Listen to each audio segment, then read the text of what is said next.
안녕하세요. 끝까지 보면 도움이 되는 마줌마TV입니다. 요즘 민생회복 지원금 25만 원 받는다는 소식 정말 많이 들으셨죠? 그런데 여기서 끝이 아닙니다. 7월부터는 신청만 하면 1인당 최대 30만 원을 현금으로 받을 수 있는 새로운 지원금이 또 시작됩니다. 이번 추경안에 새롭게 포함된 소식인데 민생회복 지원금만 알고 계시고 해당 지원금 관련된 소식은 잘 모르시는 분들이 생각보다 많습니다. 이 지원금은 반드시 본인이 직접 신청해야 하고 예산이 한정되어 있어 조기 마감될 수 있으니 꼭 서둘러야 합니다. 관련 내용이 궁금하신 분들은 오늘도 끝까지 봐주세요.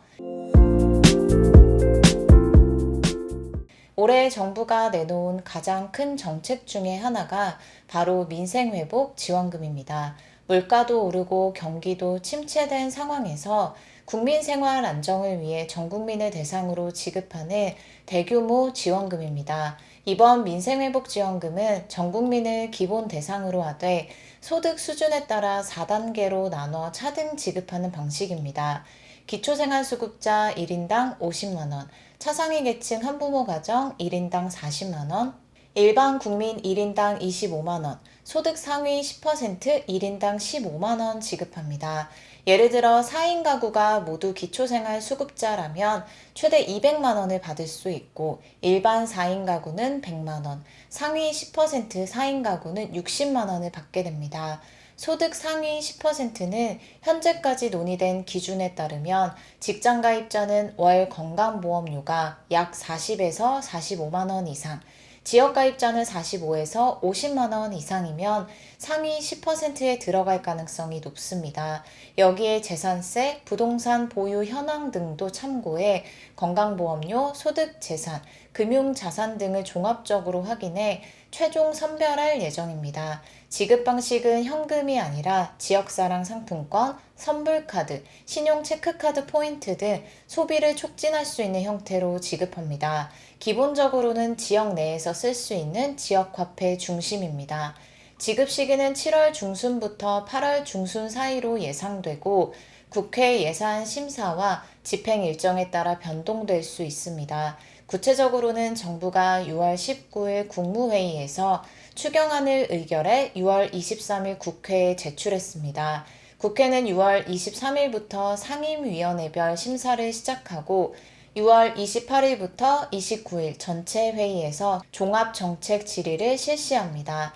6월 30일 소위원회 심사를 거쳐 7월 1일 전체 회의에서 추경안을 의결할 예정입니다.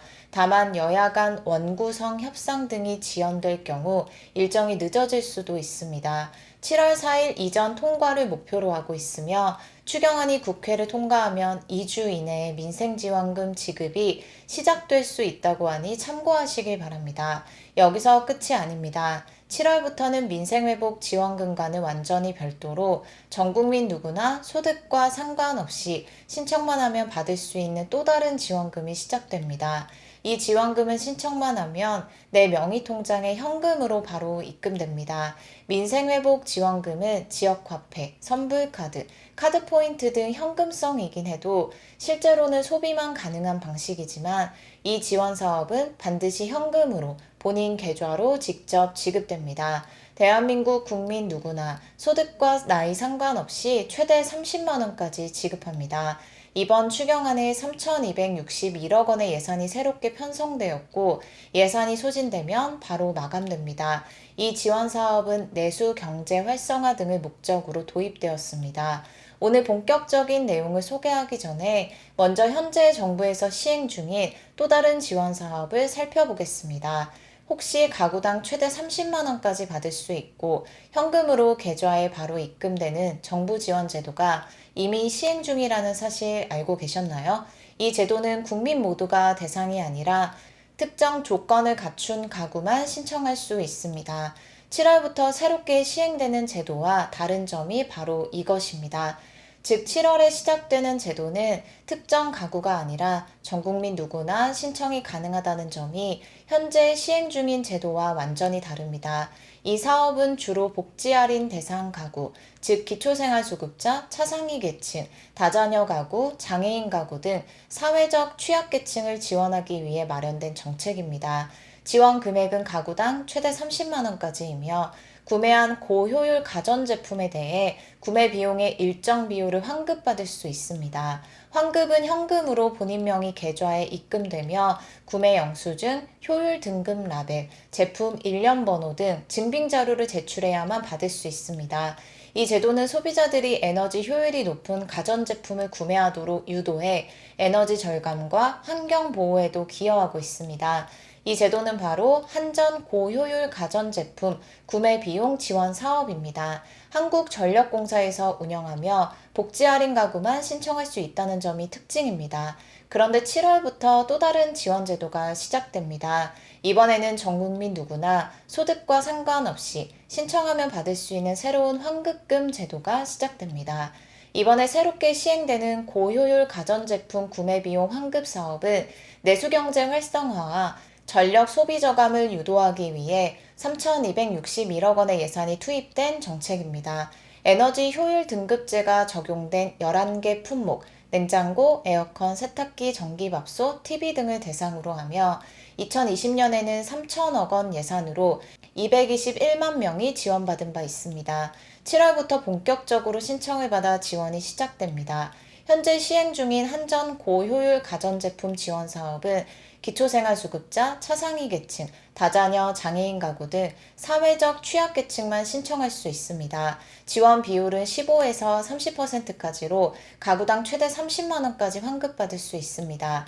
신청은 한전 홈페이지에서 하게 되고 지원 대상이 제한적이라는 점이 가장 큰 특징입니다.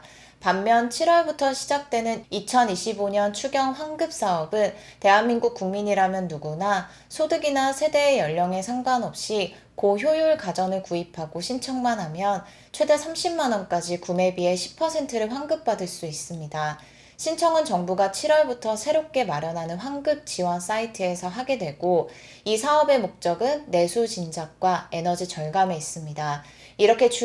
이렇게 두 제도의 차이점을 확실히 이해하셨다면 이제 실제로 지원금을 받기 위해 무엇을 준비해야 할지 꼼꼼하게 살펴보셔야 합니다. 특히 7월부터 시작되는 고효율 가전제품 구매 비용 환급 사업은 예산이 한정되어 있어 예산이 모두 소진되면 조기 마감될 수 있습니다. 따라서 지원을 받으려면 빠른 신청이 필수입니다. 신청 전에 반드시 환급 대상 품목과 해당 제품의 에너지 효율 등급을 꼼꼼히 확인해야 합니다.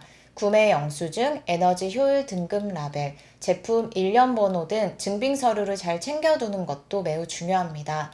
특히 7월 1일 이후 구매 및 신청해야 환급 대상이 되므로 구매 시기와 신청 시기를 잘 맞추는 것이 필요합니다. 이처럼 두 제도의 차이점을 이해하고 신청하셔서 지원받으시길 바랍니다.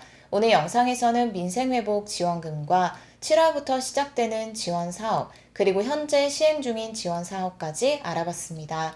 두 제도 모두 각자만의 장점과 대상이 다르기 때문에 내가 받을 수 있는 지원금을 정확히 확인해서 꼭 챙기시는 것이 중요합니다. 특히 7월부터 시작되는 환급 사업은 전 국민 누구나 신청 가능하고 예산이 소진되면 조기 마감되기 때문에 미리미리 준비하셔야 합니다. 구매 영수증, 효율 등급 라벨, 일련 번호 등 증빙 서류도 미리 챙겨두시면 신청이 한결 수월해집니다. 내가 받을 수 있는 지원금을 놓치지 않고 꼭 챙기셔서 가정의 경제에도 도움이 되고 국가의 에너지 절감에도 함께 동참하실 수 있길 바랍니다.